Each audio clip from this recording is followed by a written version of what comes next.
Welcome to Regarding Relationships, the podcast where we dive into all things relationships. The ones we choose, the ones we're born into, and the messy ones we're still figuring out. I'm your host, Hayley, a licensed therapist, author, and soon-to-be doctor of social work. Yep, I'm almost there. I've spent years working with individuals, couples, and families, and I've seen firsthand what brings us closer and what pushes us apart. Together, we'll explore the mess and magic of human connection. So, let's get into it. Hey everyone, I'm so glad you're here. I'm your host, Hayley, and thanks for making me part of your day. Welcome to Be Authentic, Be You. What does it mean to be authentic? Well, your authentic self is the real you. Your thoughts, your feelings, your quirks, and your values without any pretending or hiding.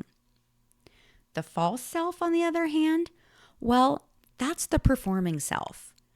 It's like putting on a mask to fit in, avoid judgment, or get approval. Authenticity is showing up as you, even when it's messy, imperfect, or vulnerable. So let's talk about something important. How do these two selves actually show up in our day-to-day lives? And let's start with the authentic self. When you're showing up as your authentic self, there's a sense of calm. You feel consistent no matter who you are with or what you are doing. You are able to be honest, not just with others, but with yourself. You're open to vulnerability, to real connection, even when it's uncomfortable. And the beautiful thing, you don't feel like you have to perform.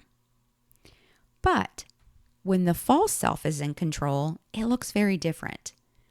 You might find yourself constantly people-pleasing, agreeing with things just to avoid conflict.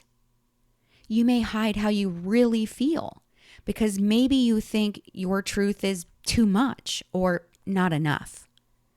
You change depending upon who you're with, like a chameleon, blending in to feel safe or accepted.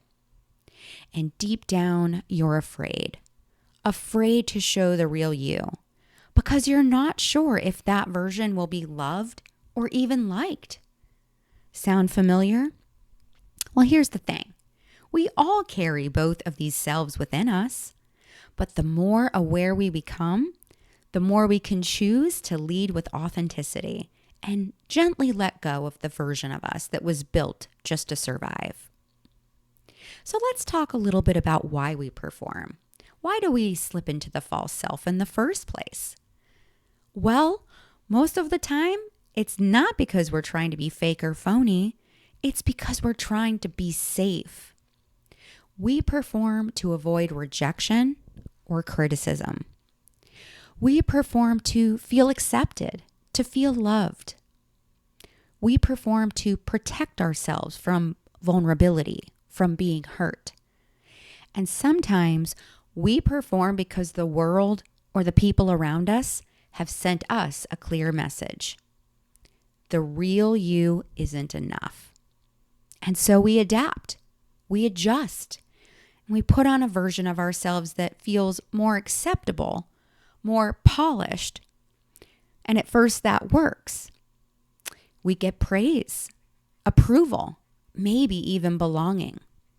But over time, that performance, that false self, becomes a trap. Because when we perform long enough, we forget who we really are under the mask. And even if people do love us, it doesn't feel real, because deep down we know they're loving the version that we created, not the person we truly are. So let's continue talking about the cost of wearing the mask. Because yes, performing might keep us safe in the short term, but over time it takes something from us. First, it's exhausting. Constantly monitoring how you act, how you speak, what parts of yourself to show or to hide, this drains your energy. You start to live in a state of low-level stress, always scanning the room, trying to be what others want you to be. Second, it affects your relationships. When we lead with the false self, the connection we get back isn't real either. People might like you, but deep down, it doesn't feel satisfying because they're only seeing the version of you that's performing. And that kind of connection feels shallow and eventually starts to feel lonely. Then there's the confusion. The longer you wear the mask, the harder it is to remember who you are underneath. You start to question your own preferences, your values, your voice. You might even feel like an imposter in your own life, smiling on the outside while feeling lost on the inside. And the truth is, other people can feel it when you're not being real. They might not be able to name it, but they sense it. Something feels off. Something's missing. And ironically, the mask we put on to be accepted can actually make connection more difficult. Because people don't connect with perfection. They connect with presence, with humility, with honesty, with authenticity. So after all this, you might be wondering, but what happens if I start performing? What is on the other side of the mask? Here's the truth. When you finally drop the performance, something powerful happens. First, you start to build real, meaningful relationships. The kind that are grounded in trust, not appearances. People begin to connect with the real you, not the version you've been editing and filtering. And guess what? That kind of connection feels safe, honest, and deeply fulfilling. Second, you begin to feel free, lighter. You stop overthinking every word and every move. You might feel more grounded and more confident, not because you're perfect, but because you're real. Third, the stress starts to melt away. You're no longer spending energy managing your image or hiding parts of yourself. You stop performing and start living. And most importantly, you start to heal. You give yourself permission to grow into the full, authentic version of who you were always meant to be. Not just accepted, not just liked, but known, loved, and truly at home in yourself. That is what's waiting on the other side of the mask. So we've now talked about the false self, why we wear the mask, and how it's hurting us. But now let's get practical. How do you actually stop performing? How do you come back to your real authentic self, especially if you've been performing for a long time? Well, here are some steps to help you begin. Number 1, know yourself. It all starts here. Get honest about your values, your needs, and your feelings. Ask yourself, what matters to me? What do I actually want? What am I feeling right now and why? Journaling, therapy, and just quiet reflection can all help because you can't show up as your real self if you don't know who that is. Number 2, be honest, even when it's hard. Speak your truth, gently but clearly.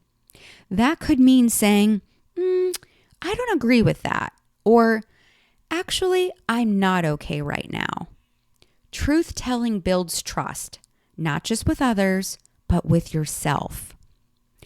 Number 3, set boundaries. Authenticity needs protection. That means knowing what you will and will not tolerate, and having the courage to say no when something does not align. Your emotional space matters, and it deserves to be respected. Number 4, allow vulnerability. Let people see your real emotions. Yes, it can feel scary, but vulnerability is what makes connection real. When you open up, you invite others to do the same, and that's where real intimacy begins. Number 5, notice when you're performing. Start to catch yourself in the act. Ask, Am I saying this to be liked or because it's true? The moment you notice the mask, gently come back to your center. No judgment, just awareness and a quiet shift toward the real you. Number 6, choose supportive people. You don't have to do this alone. Surround yourself with people who actually accept the real you, not just the polished version. People who celebrate your honesty, hold space for your messiness, and love you for who you are, not who you pretend to be. And the benefits of authenticity? Well, when you choose to live authentically, everything changes. Your relationships deepen because they're built on truth, not masks. You feel truly accepted and loved for exactly who you are. Confidence grows naturally since you're no longer hiding. Anxiety fades away because there's no need to keep up or pretend. And peace and joy, they become your new normal. Authenticity is not just about being real. It creates freedom. I would now like to invite you to participate in a gentle reflection exercise. If this feels right for you, please take a moment today and ask yourself, where in my life am I still performing? What situations make me hide my real self? What would change if I started showing up more authentically? Just noticing the mask is the first step to putting it down. For today's closing thought, your authentic self is enough. You don't have to perform to earn love, approval, or belonging. Real connection happens when you're real. So drop the mask, set your boundaries, share vulnerably, and trust the right people will value the real you. Because when you choose authenticity, you choose freedom. Thank you so much for listening today. If something from this episode spoke to you, I'd love to hear it. Drop a comment or share a question about a relationship that's on your mind. Big or small, your questions can spark conversations we all can learn from. And if you'd like to keep exploring these topics with me, make sure to like and subscribe so you don't miss what's next. I'm grateful you're here. I'll see you next time. And until then, stay curious, stay kind, and stay connected.